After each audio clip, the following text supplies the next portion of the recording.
Among the countless chronicles of world history, few chapters are shrouded in a veil of paradox as dense as that of Sparta. This ancient state, whose name immediately conjures powerful images, simultaneously remains one of antiquity's most understudied and enigmatic civilizations, with its true way of life still sparking fervent debate among scholars. At first glance, it might seem that almost everything is known about the Spartans. Who hasn't heard of the valiant King Leonidas and his legendary 300 warriors, clad in crimson cloaks, who stood like an unyielding wall against the countless Persian hordes in the narrow pass of Thermopylae? This battle, a timeless symbol of unparalleled courage and self-sacrifice, is forever etched in gold letters into the annals of human history, inspiring awe with the sheer magnitude of their feat. It is universally acknowledged that the Spartans were, without a doubt, the unrivaled warriors of ancient Hellas, whose discipline and martial prowess were unmatched, their very name becoming synonymous with unwavering resilience. Yet, alongside this glory, there exists another, far more sinister image deeply ingrained in the collective consciousness, the notion that these austere people ruthlessly cast infants off cliffs if they failed to meet their stringent standards. Was this truly the case, and what hidden truths lay behind this shocking practice, which seems so inconceivable to the modern mind? It is precisely here that we begin our descent into the core of the Spartan worldview, unraveling its harsh logic. When a male child was born into a Spartan family, his destiny was not solely determined by parental love or chance. The infant was immediately subjected to a meticulous and impartial examination conducted by elders or a special commission.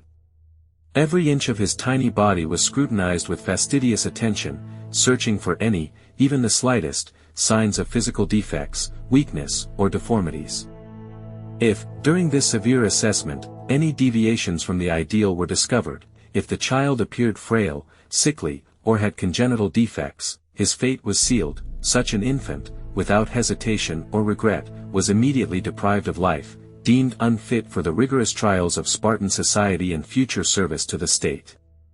Ultimately, the Macedonian king Antigonus did indeed capture Sparta, but it presented no significant challenge for him, as the total number of male citizens was insufficient to form a full battalion. Thus, the primary cause of Sparta's downfall was demographic decline, with the Macedonians merely hammering the final nails into its coffin. It's quite intriguing, isn't it, how such a situation could have come to pass?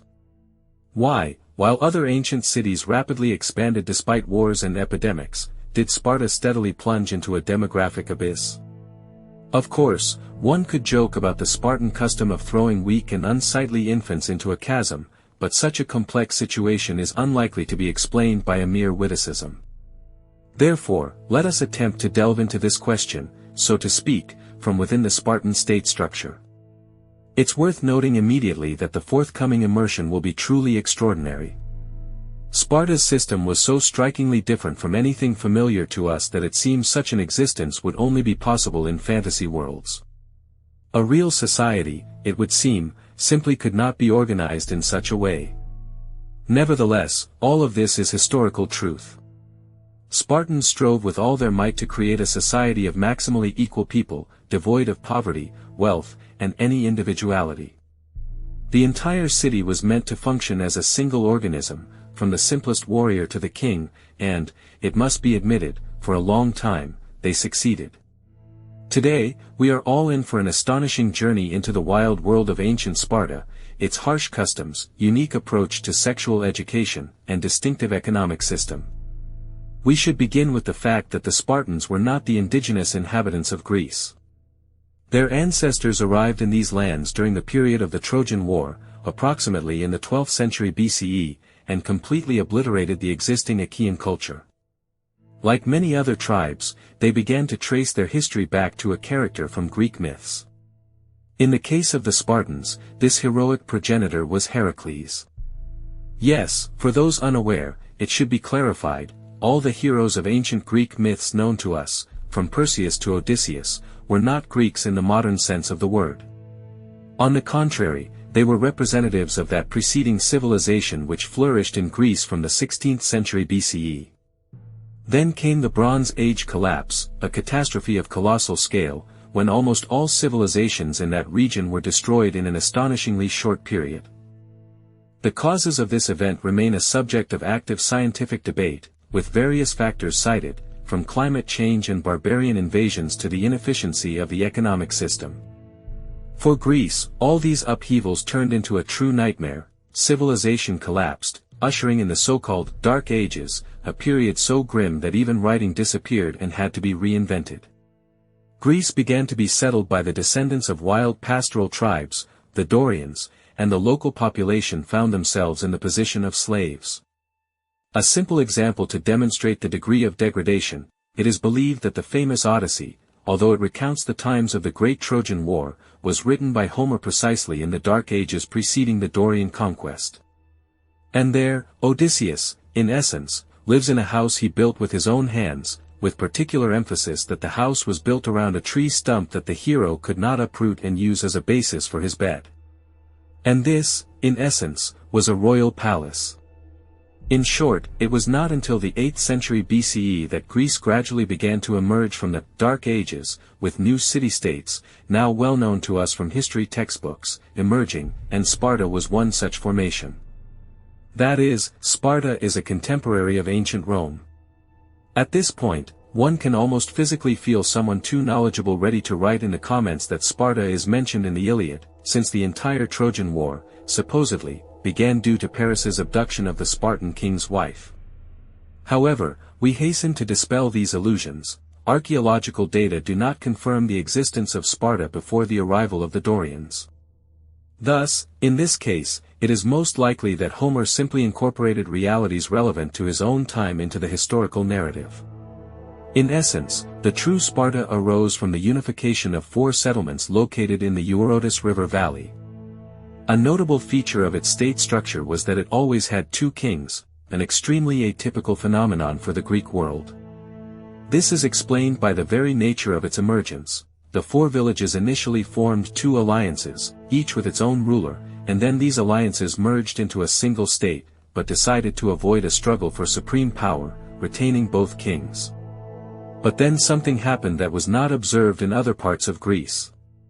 The main problem for many Greek polis was a chronic shortage of fertile land. Almost all other cities solved this problem by colonizing new territories overseas. However, for Sparta, which had no access to the sea, this option was unacceptable.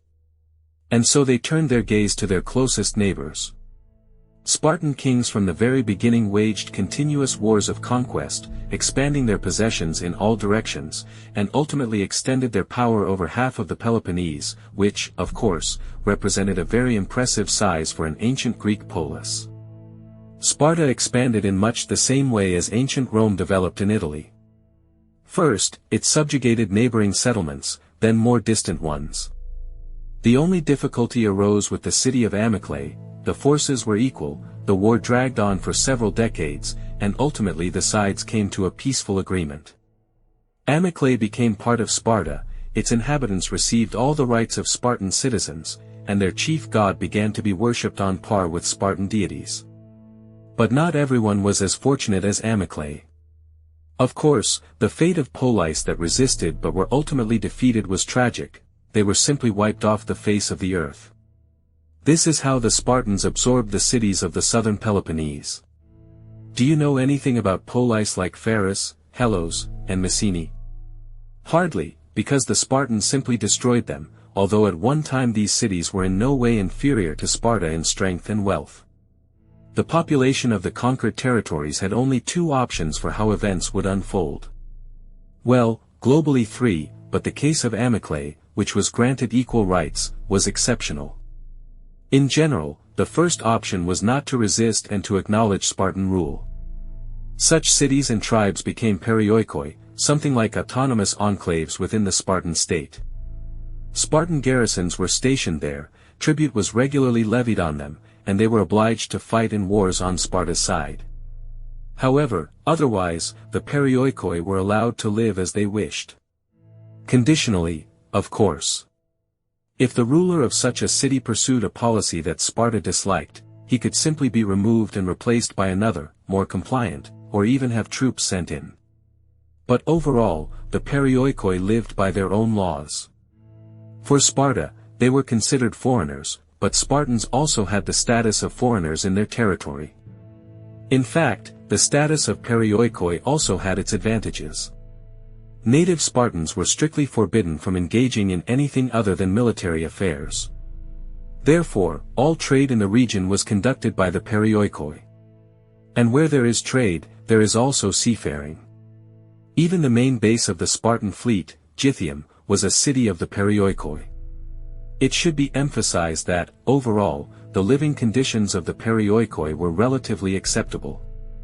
The situation was much worse if a settlement resisted. Then the Spartans acted with maximum severity. Initially, they simply massacred the population of the captured territories, but then Sparta made a more rational decision: why waste such a workforce? And began to act differently.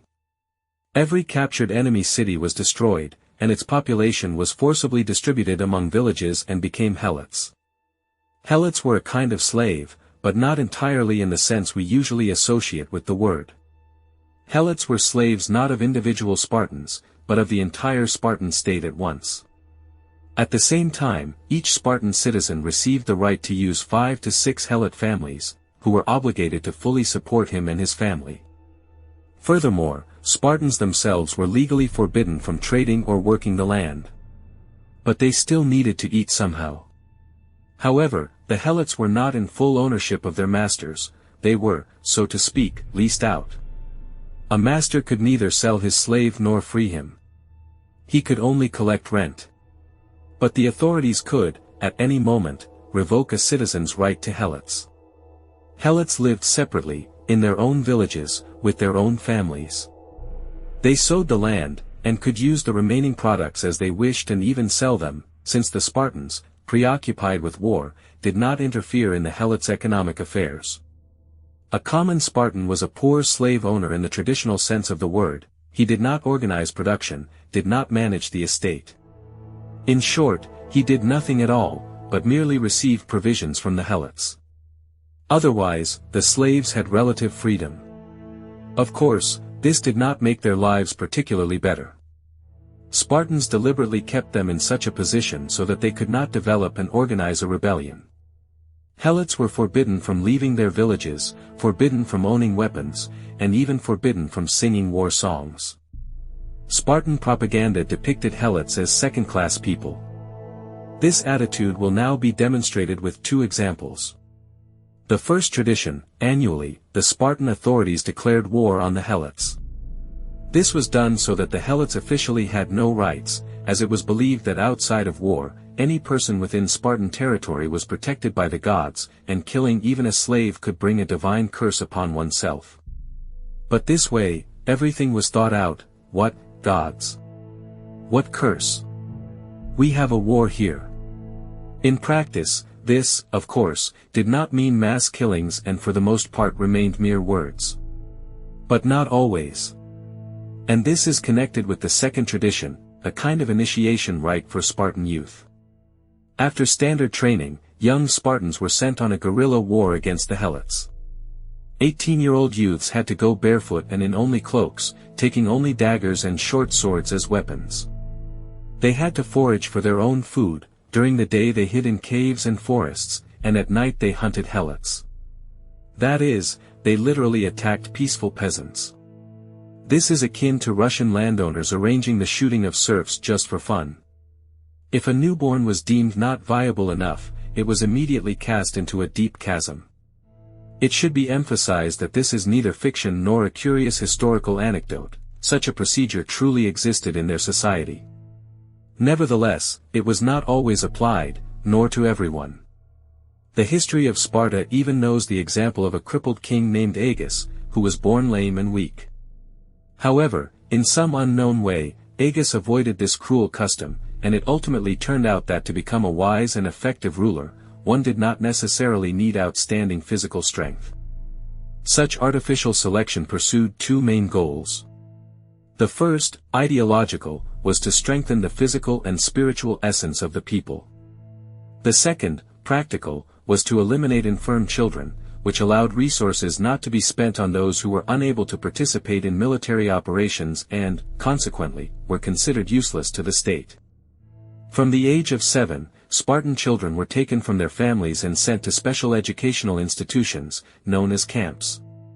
In these camps, the young pupils were divided into detachments, which were called packs. At the head of each such pack was a young warrior, usually between 20 and 25 years old. He had assistants at his disposal, the so-called bulls, teenagers whom the children themselves chose as their leaders. As a rule, the bulls included the most aggressive and physically strong individuals, capable of using force to persuade others to vote for them. It is noteworthy that such beatings were not seen as a defect of the system, but as its inherent and purposeful feature, actively encouraged by the instructors. The leaders of the packs specifically provoked duels between the children to identify the strongest and most resilient, the future elite warriors. The main task of the leader and the bulls was to maintain order and control over this entire young mass. Incidentally, these camps received minimal support from the state. Moreover, they were deliberately limited in resources so that the children, and it is important to emphasize, precisely children, would learn to endure all the hardships and deprivations of military service.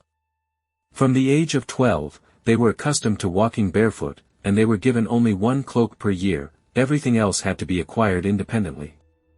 They slept on reeds that they gathered themselves on riverbanks, and any blankets were out of the question. To keep warm on cold nights, the teenagers used nettles. They caused a burning sensation, creating the illusion of warmth.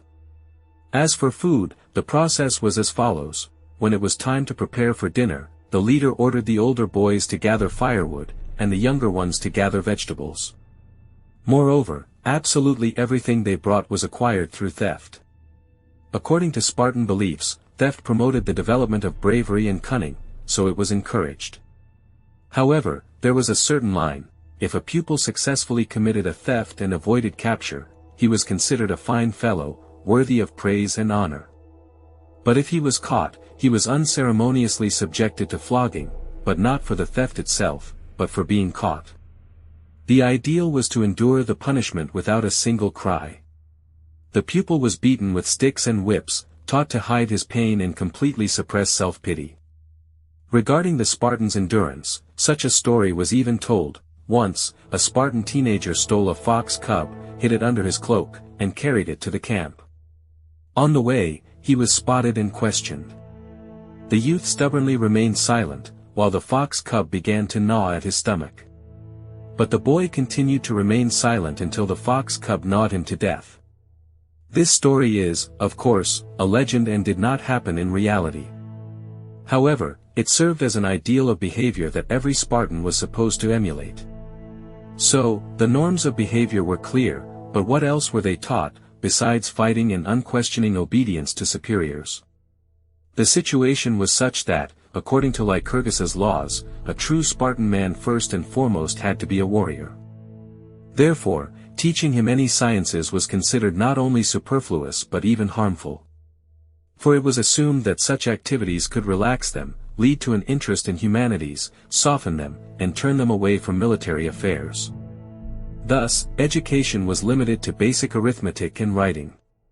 Music was also added, as signals in the Spartan army were given using flutes, and marching to their accompaniment was also more convenient. Otherwise, it was exclusively combat training, unquestioning obedience, incredible endurance, perseverance, and the ability to achieve victory at any cost were instilled. Except that, in between exhausting physical exercises, so-called discussions about important matters were held, where children were told about the great history of Sparta, explained why their country was the best, and how other Greek polis were mired in debauchery and weakness, and their inhabitants, in essence, were unworthy,